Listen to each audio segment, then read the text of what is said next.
Assalamualaikum warahmatullahi wabarakatuh. Selamat datang di channel Gelas Kosong. Sebelum menonton, kosongkan dulu gelasmu. Mari belajar lebih banyak.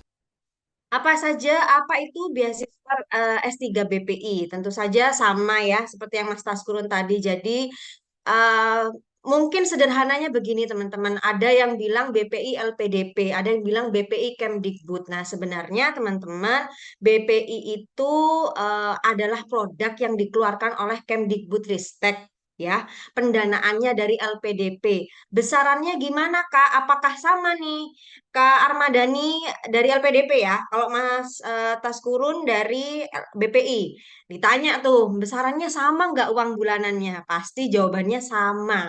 Teman-teman, untuk besaran uang semuanya yang ada di dalamnya, itu kami sudah sharing juga ya antara teman-teman LPDP dan BPI itu sama persis ya, sama persis. Bagaimana cara pengajuannya, dan tepat waktunya alhamdulillah ya sampai detik ini saya sudah ke Australia dibayari BPI, Scopus saya dibayari BPI, dan itu menjadi penyemangat saya untuk bisa lebih lagi. Oh iya, di S3 ada berapa kali kesempatan nanti akan kita bahas ya untuk ke luar negeri dan berapa kesempatan untuk mengikuti ke seminar internasional dan berapa kesempatan untuk publikasi Scopus yang didanai oleh BPI. Nah, seperti itu.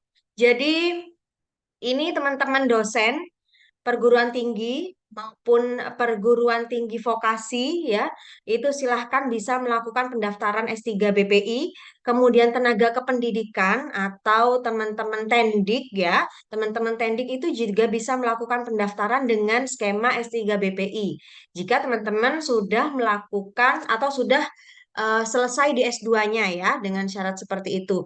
Kemudian tenaga kependidikan pada satuan pendidikan formal ya. Jadi guru itu juga bisa, profesi guru ya, pelaku budaya itu juga bisa melakukan pendaftaran S3 BPI ini. Kemudian tentu saja ini yang sering menjadi Q&A. Jadi sebelum dilakukan acara ini saya tuh survei dulu. Jujur ini adalah pertama kali saya menjadi narasumber dan yang ditanya adalah beasiswanya. Biasanya tentang keilmuan, biasanya tentang akuntansi, bagaimana urgensi 5.0 akuntan dan lain sebagainya. Tapi kali ini spesial, makanya saya kaget juga. Yang ditanya memang benar-benar beasiswanya seperti apa. Teman-teman, jangan ragu untuk mendaftar beasiswa BPI karena semuanya cukup jelas di panduan. Berapa yang banyak ditanyakan ya, berapa batasan usia untuk S3 BPI? Karena teman-teman itu pasti bertinyi-tinyi gitu ya, bertanya-tanya banget pastinya terkait kalau saya umur 38 atau 40 nih. Teman-teman yang umur 40 di S3 itu biasanya sudah hopeless ya, sudah tidak punya harapan gitu ya. Tapi ternyata saat ini makanya teman-teman di sini perlu membaca buku panduan. Sudahlah, apapun apapun mau di skema manapun yang penting adalah membaca panduannya dulu. Jangan percaya katanya. Ya, teman-teman ya, jangan percaya katanya tapi baca dulu buku pedomannya. Ternyata untuk saat ini, untuk non-ASN dengan skema saya, yaitu PTA ya, Perguruan Tinggi Akademik, itu sampai kurang dari 48. Jadi, kalau ada yang bertanya 38, 39, masih ada nggak harapan? Masih ada banget, teman-teman. Kemudian di ASN juga ada, ya, syarat seperti itu. Itu yang paling sering ditanyakan. Kemudian durasi waktunya. Banyak sekali teman-teman yang mempunyai durasi, terutama doktoral ya, durasi waktu yang cukup lama. Nah, dengan adanya beasiswa BP ini mungkin akan lebih mengoptimalkan motivasi kita dalam menyelesaikan studi nih ya. Jadi maksimal adalah 48 bulan atau 4 tahun, teman-teman ya. Kemudian ini yang paling juga sering ditanyakan, pembiayaan apa saja sih yang didanai gitu ya? Kira-kira apa sih yang dibiayain ya? Jadi kalau misalnya beasiswa BPI Bapak Ibu peroleh untuk S3 ya, dengan menggunakan dari semester 1 Bapak Ibu itu sudah apply ya, atau sebelum melakukan pembukaan BPI gitu ya. BPI itu biasanya buka di bulan Agustus ya, Mas Taskurun ya, di bulan Agustus seperti itu. Jadi harus dipersiapkan sebelumnya, di bulan-bulan sebelumnya harus disiapkan. Nah, nanti akan dibahas apa saja sih yang harus disiapin gitu ya. Karena nanti dana yang akan dibiayai adalah dana pendidikan dan dana pendukung. Bayangin Bapak Ibu, listnya aja segini ya teman-teman semuanya ya. Untuk dana pendidikan ada dana pendaftarannya. Pokoknya semua struk jangan sampai hilang ya Bapak Ibu ya. Itu nanti direimbursekan.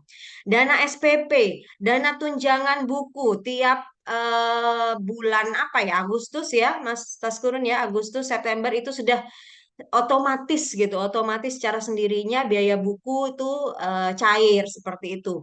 Ada bantuan penelitian tesis dan disertasi. Ini juga bisa mulai diajukan ketika sudah seminar proposal. Nah, kemudian kemarin ini yang saya baru cair Bapak Ibu adalah dana bantuan seminar internasional.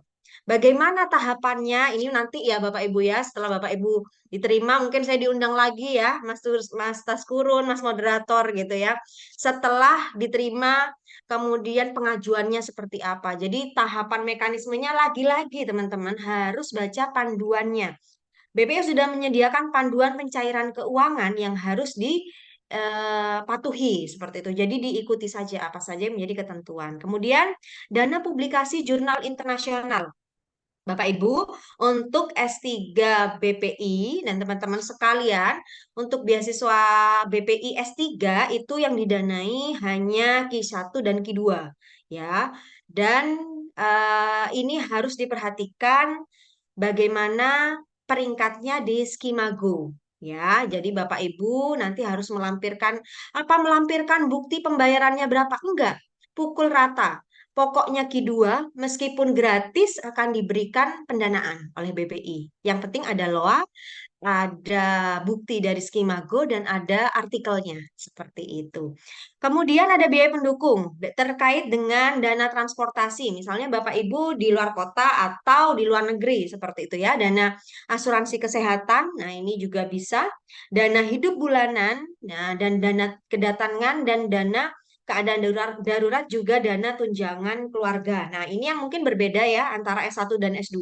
Tidak ada dana tunjangan keluarga untuk S2 gitu ya. Untuk S3 itu ada dana tunjangan keluarga yang diberikan jika keluarga ikut ya, ikut merantau bersama dengan awardee. Kemudian program studi S3 BPI ini juga yang paling sering ditanyakan.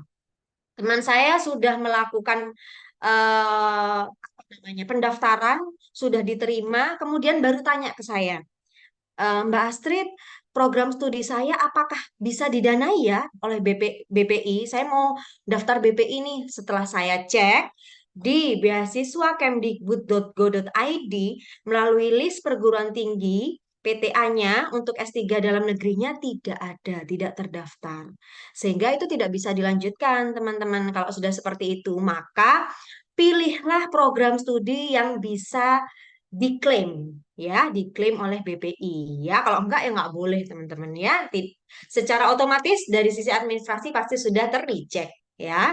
Itu Bapak Ibu. Demikian video kali ini. Kami dari Gelas Kosong, tetap kosongkan gelasmu, karena kita tahu masih banyak hal yang belum kita tahu.